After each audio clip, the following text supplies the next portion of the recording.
I'm HIV positive. Here's what I wish people knew. I never thought about death until I received my HIV diagnosis.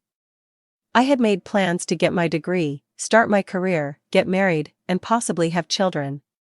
But I tossed all my hopes and dreams in the trash that fateful day in September 2021. I was in the lab with a technician in a small hospital. I stared long and hard as the first stripe formed, then the shock came when I saw the slow faint formation of the second, which meant I was positive. Suddenly I was sweating, the room was too small, almost claustrophobic. I was suffocating. Until you are diagnosed with HIV, you will never understand how that first moment puts you in a state of grief. All of the enthusiasm I had previously possessed for life was suddenly gone. In its place, shame, guilt, loneliness, and shattered dreams overwhelmed me.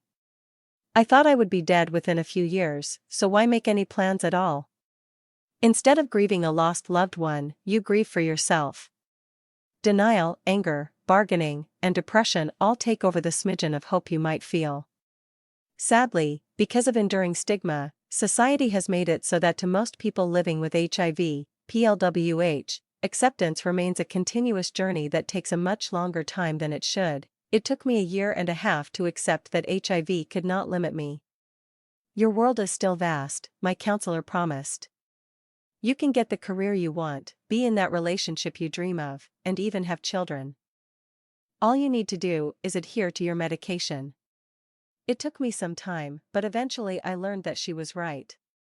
After my diagnosis, I started taking antiretroviral medication, which at first entailed 2 pills a day and now only requires 1. Within 8 months of my diagnosis, and after I'd started taking the effective HIV drugs, my CD4 count, which is a measure of the strength of my immune system, was skyrocketing, and my viral load was already undetectable. Which meant I could not pass HIV to another person, but the realities of living with HIV are still grossly misunderstood and stigmatized by others. Before my diagnosis, I was going to travel the world. I planned to become a stewardess for an airline. And I still pursued it 1 year after my diagnosis. I vividly remember my interview to determine my admission to a 6-month training at a local airline. I learned that I'd have to take a medical exam, but this was just formality, I was told. I never thought my HIV status would be an issue. A month later after my interview, though, I received my rejection email. It was short and straight to the point. I was not accepted because I failed my medical examination. Failed. To say I was dumbstruck is an understatement. When I was told I wouldn't get my dream job, I wanted to blame someone or something. The person who gave me HIV, these restrictive policies, even myself for getting HIV. I could feel the grief coming back to me. I was fighting the monster of bitterness. I started digging into why this had happened. Could my HIV status affect many of my other plans of adventure? I learned that it could. Apparently, many countries can deny entry to people with HIV, including Russia, Dubai, and Australia. The internet says these places may deny entry, as if there is a choice, but on the ground, the reality is much starker. Officials don't care if you're carrying your 6-month medication, or if your viral load is undetectable equals untransmissible. In some countries, you can be deported, although countries like the United States don't have such restrictions. PLWH still face stigma. Some states, for example, still have laws that treat the medical condition as a crime, and it's not just traveling. Many countries still require people to take HIV tests to work in certain industries like hospitality, and may not offer employment to PLWH regardless of whether they are untransmissible and asymptomatic. Despite having the qualifications for my dream job, my diagnosis prohibited me from landing it. Around the same time of getting the devastating news about the job, I was inundated with messages on social media trying to raise awareness of HIV. But the message of those postings was that PLWH are dangerous, that others should avoid interacting with them, and that's when I truly realized that even decades after scientists have found ways to suppress it, HIV remains highly stigmatized.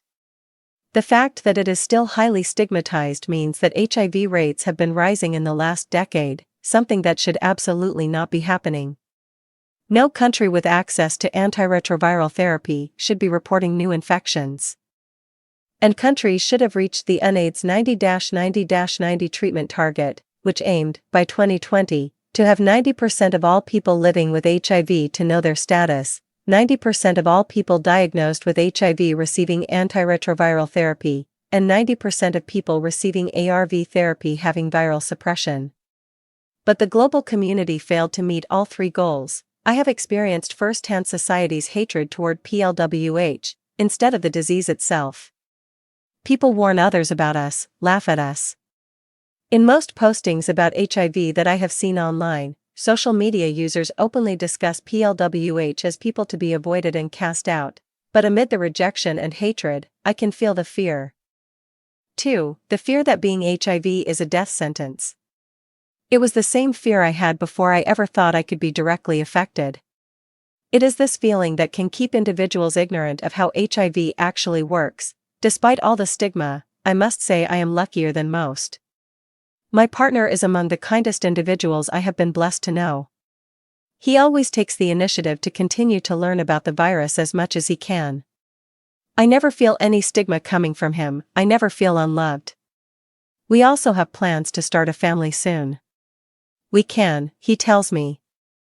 My low viral load would not place our baby or him in any danger, thanks to the freely available ARV medication I take. As a PLWH, I have made a decision to live, and this means taking care of myself and my partner to ensure no chances of reinfection. I believe it will take open-mindedness, a willingness to learn, and kindness if we really want to stop the spread of HIV.